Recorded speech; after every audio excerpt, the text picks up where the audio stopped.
We have lots to discuss in today's video, including some offseason trade speculation around the Montreal Canadiens. There is a new rumor circulating that they may be targeting a top 6 forward with the Seattle Kraken. We'll discuss how the trade could work, what the asking price may be, and how that player may fit into their lineup should they get a deal done. Plus, we also have some other interesting topics, including Montreal Canadian defenseman Xhekaj. Maybe could we see his role change? And it was also discussed in the same podcast where the other rumor came from, looking at the future of Xhekaj maybe in a different spot in the lineup.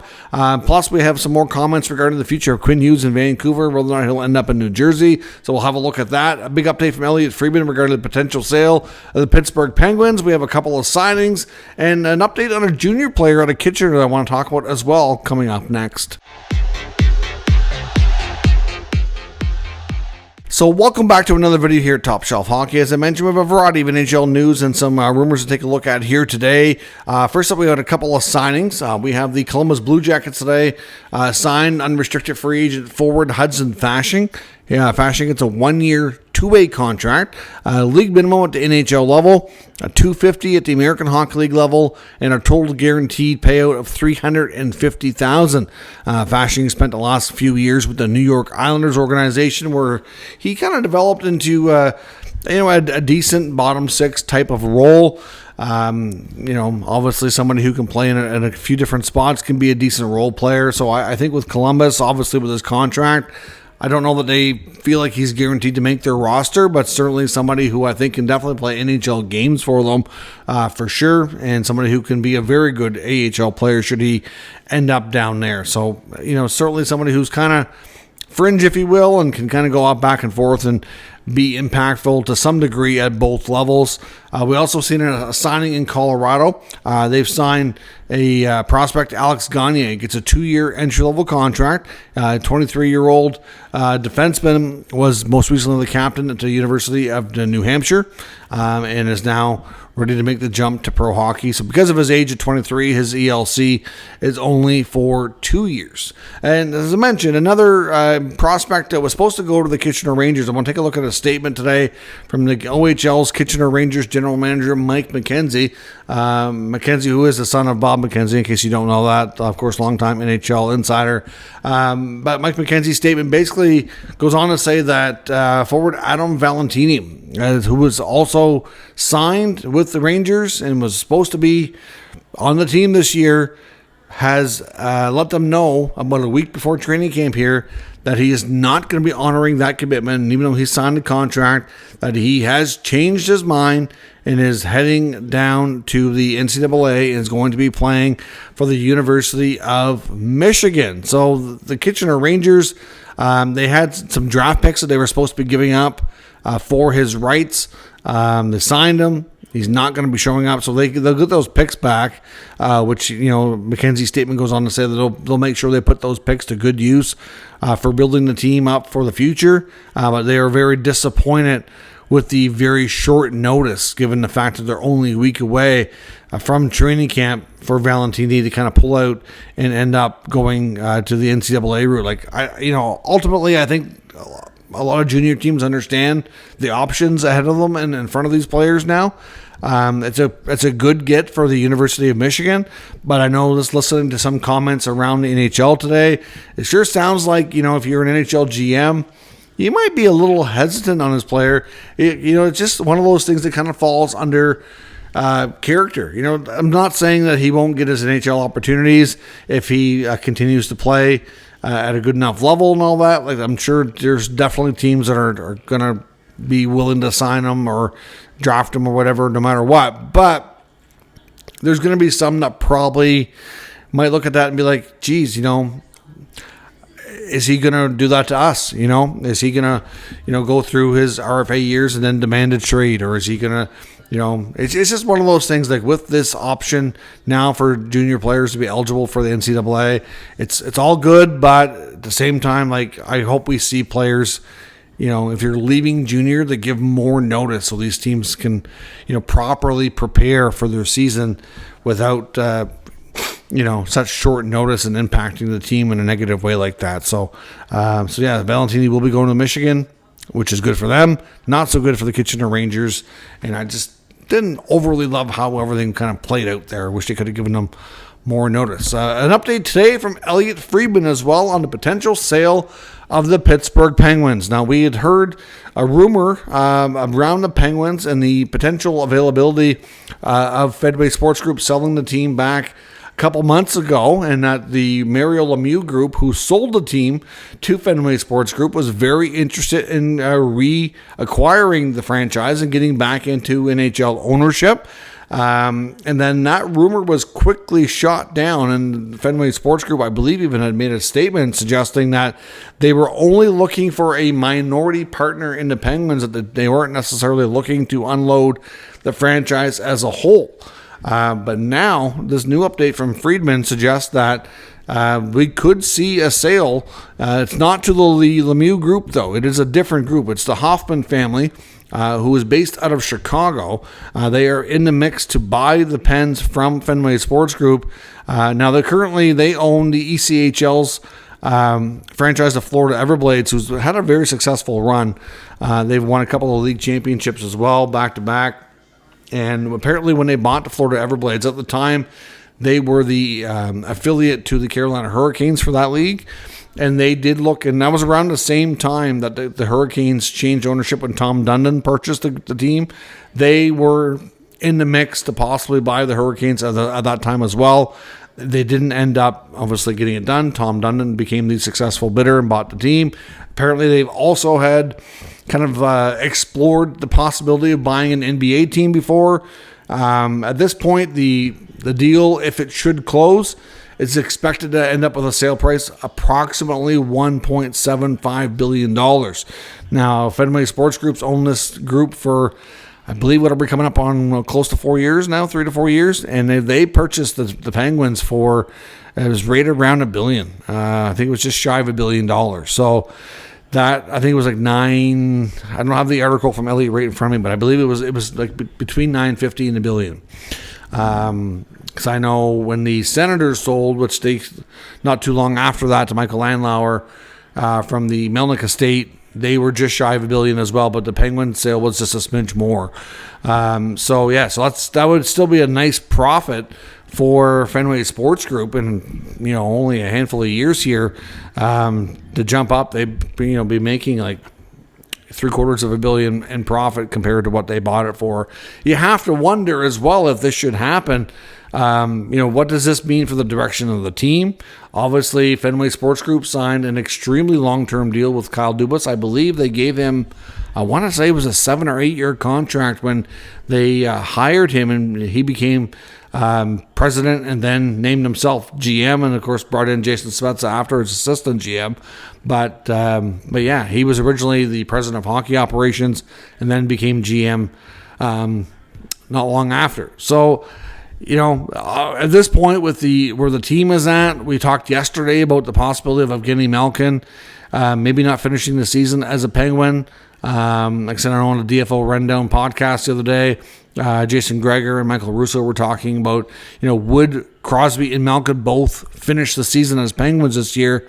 And they both kind of went with the idea that they thought the odds were more favorable than not that they would not. And they both made comments saying that they thought Crosby probably would, but with Malkin's contract expiring, that he probably would find an opportunity to go play for another team and chase the Stanley Cup before he ultimately hangs him up. It's expected that this is going to be Malkin's last season. I can't say that with absolute certainty. That's not confirmed by the player himself, but there's just, obviously, with his contract expiring, given his success, his age, everything like that, that there is belief that he likely will end up hanging him up. But again, like I said, I don't know he's firmly made that decision just yet. He could also go play in the KHL. So when I say talk retirement, it could just be from North America, from the NHL game. So we'll see where things go, but there is a possibility, after what we've kind of been led to believe wasn't much of a rumor. It sounds like that rumor is more true than not. And if based on Elliott's wording of the article here, that the Hoffman family is in the mix, makes me wonder if the Lemieux Group might also be in the mix as well. But right now we don't know if this is a done deal or not, but they've had, obviously, for Elliotte to be reporting on it and where things are at. I think it's probably fair to say they've had advanced talks, but whether or not it actually closes, difficult to say. for sure. Now, as I mentioned, we've heard lots about the future of Quinn Hughes. Jim Rutherford, the GM or president of the Canucks, kind of opened that can of worms himself earlier in the offseason when he, in a media availability, made the comments himself saying that, all the moves that they were making, that they really weren't sure about the future of Quinn Hughes, that it was no secret that he wished to play with his brothers at some point in the NHL. So, they didn't really know what the future held out. He's got another year before we could even talk about a contract extension. He's got 2 years on his current NHL contract. Rutherford's comment kind of ignited the internet and kind of got everybody talking about, well, Jesus, Hughes going to end up with his brothers in New Jersey. Because Jim even said, even talked about, could they try to bring his brothers to Vancouver? He wouldn't. He couldn't say too much, and he should have probably been a little more careful with those comments, given, the rules around that. I mean, you can't be looked upon as being, obviously kind of breaking those rules, talking about players that you don't have under contract. But, Ryan Whitney of the Spit and Chicklets podcast here in the most recent episode in the last few days kind of got the beating the drum here again, saying that he heard from a source connected to the Devils that he expects Quinn Hughes to be with the Devils when his contract expires here in 2027. Now, of course, on that episode, he was talking to one of his colleagues, Pasha, who is a Devils fan, and they were kind of had some bantering about, he hopes for Pasha's sake that Quinn doesn't end up there, because basically, he doesn't want his Pasha's team to have more success and all that, just kind of, teasing each other, whatnot, but ultimately, if Whitney is a well-connected former NHL player, I mean, they talk about rumors on that podcast at times. We haven't seen a lot from them that's been super accurate, but they have had a few things. And like I said, I don't doubt some of the things they're told. It's just whether or not, what they're told turns out to be true or not. But the fact that they're hearing again about Quinn Hughes maybe landing in New Jersey in a couple of years is not good. It's not good for Vancouver. Now, I know the Canucks, certainly, I think they keep a lot of things in mind with Hughes, trying to make that team better and trying to do what they can. Obviously, it's their job to make the team as strong as possible and all that. But, they definitely made some moves this offseason with him in mind, trying to keep him happy and keep him interested in staying. So we'll see where it goes, but just more chatter about the future of Quinn Hughes and the fact that, another connected NHL former player talking that he's being told that Quinn's likely heading to New Jersey in a couple of years. Not good news at all for the Canucks. If they lose Quinn Hughes, that would be a major blow for that franchise, no doubt. Now, as I mentioned, a couple of things around the Montreal Canadiens, both of which come from the Tony Marinaro Sick podcast. Tony had a couple of things on there. One, they were looking at, they shared some information about the Habs are apparently showing interest in Jared McCann of the Seattle Kraken. Now, we've talked plenty about different players that they've been rumored to be looking at or considering trading for when it comes to filling out a number 2 center spot. And, there's been lots of debate on whether or not they will make a trade or they won't. We know that Carey Price's contract is very likely to get traded sometime in early September after his bonus is paid, making that an attractive acquisition for teams that are going to be near the salary cap floor. So you're looking at Chicago, San Jose, Pittsburgh, those teams. And then, of course, that will give them some flexibility to maybe add another player. And if Kirby Dach is not able to start the season, adding somebody who can play center would be their first choice. There's no doubt that's the main hole in the roster that they're definitely looking at. Now, Jared McCann can play center. He can also be a winger. But he is one of those players that does have some versatility to him. He's got a 40-goal season on his record from his time with the Seattle Kraken. I almost want to say San Jose there, but Seattle. McCann's had some good years. I mean, even if he's closer to what he was most recently, 20, 25 goals, and say 50 points, that's still pretty decent, right? He's still not that old either. He's got a pretty good contract. Doesn't have a lot of term on it, so he's a player that has been linked to other teams. There's been a handful of other teams, including some other Canadian teams in the Habs division that have been linked to this player as well, including Toronto and Ottawa. Both have been rumored to have taken a look at this guy at different points throughout the offseason. I'm not sure where things stand with those teams here today, but I know that they were linked to him in the last number of weeks here as they continue to kind of explore possibilities of making other moves. They're both in the same kind of boat here. They do have some cap flexibility, but not a lot. They're probably, especially Toronto, looking to unload a little bit of contracts to free up some more money. And, obviously he would make sense to be a player that they would be looking at. And in Ottawa's case, they were, again, they don't absolutely have to make a move, but if they did want to try to add some more depth, they would look to add to their middle part of the lineup, and he would be a good fit there too. So we'll see. He would be a player that would make sense for Montreal, though. I will say that the contract fits, the pedigree fits. He's not signed super long or super expensive, so there's a lot of things there that kind of make sense for them to kind of trial and see if it works out and if he could be a longer-term player for them, or if, at the very least, a placeholder or something. There's some flexibility with him, so it makes sense. The other thing that they talked about, and it came in as a viewer question, but that they were talking about on the podcast, which was interesting, was should the Canadiens consider moving Xhekaj to forward? Now, we know that he's really big, and we know he's big, strong, and likes to hit, and he's not afraid to drop the gloves. So, obviously there's aspects of Xhekaj's game that they like to have back there. They call him the sheriff for a reason. He's there to defend his teammates, and, ultimately he's gotten himself kind of out of favor a few times with coach Marty St. Louis because of some big defensive miscues and mistakes, which has led to goals against, and kind of, not been so good on that side. I've seen a few times where he was so focused on getting the big hit that just getting out of position or, creating odd man rushes or different things that it's been, he's had his moments where he's getting in the doghouse from a defensive standpoint, sat out a lot in the playoffs as well, but, we've seen some other big defensemen be forwards in the past, not necessarily full time. Some of them started as forwards and moved back. Look at guys like Brent Burns. Burns was a forward, eventually went back to D. Dustin Byfuglien's another name that was trying to draw some comparison. Big Buff was just an absolute beast out there. And Xhekaj could be that guy as well. If you think about it, if they can, train him to get on the wing. He's got the size, so he would be somebody you'd want to send in on the forecheck. So there's that aspect of his game, could be good.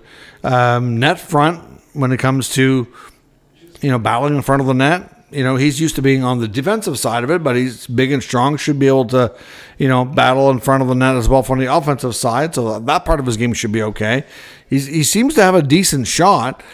So, if he gets a chance, an offensive shot to score, he can shoot the puck. Don't know about his playmaking skills too much, probably not so much, but if you get him on a line, the suggestion was eventually his brother works his way up to the NHL, and they've got some other guys as well that could be another, they could create a really big, beefy fourth line, forechecking kind of line that can be just a nuisance to play against, especially when looking at playoffs and whatnot and what it takes to win. And it could be something that proves to be very difficult to play against from other teams. It's not that crazy of a thought. And if you think about it, a lot of people were convinced as much as not that long ago that Xhekaj may not have a long future in Montreal, given all the defensive depth. He's probably tapped out as a third pair guy, and they've got a number of other D, and some of which guys have already been moved along. Look in the last couple of years how they moved Kovacevic, they moved Harris, they moved Mailloux. They still have more guys, right? So he's probably going to be battling with Jaden Struble for that third pair spot on the left side. It would create an opportunity where they don't have to move on from Xhekaj, but he would be able to play a different role. Should in a way kind of cut down on his defensive miscues. May not play a lot as a fourth liner, but I don't know. It's an interesting concept to me, because otherwise, if you don't consider a move like that, as much as you appreciate his ability to defend his teammates and kind of drop the gloves once in a while when needed, he might not be able to gain a full-time role. At the same time, though, he's still young. He's still going to be able to have lots of time here to work on his defensive game, but it definitely needs work in order for the coach and the team to kind of create more of a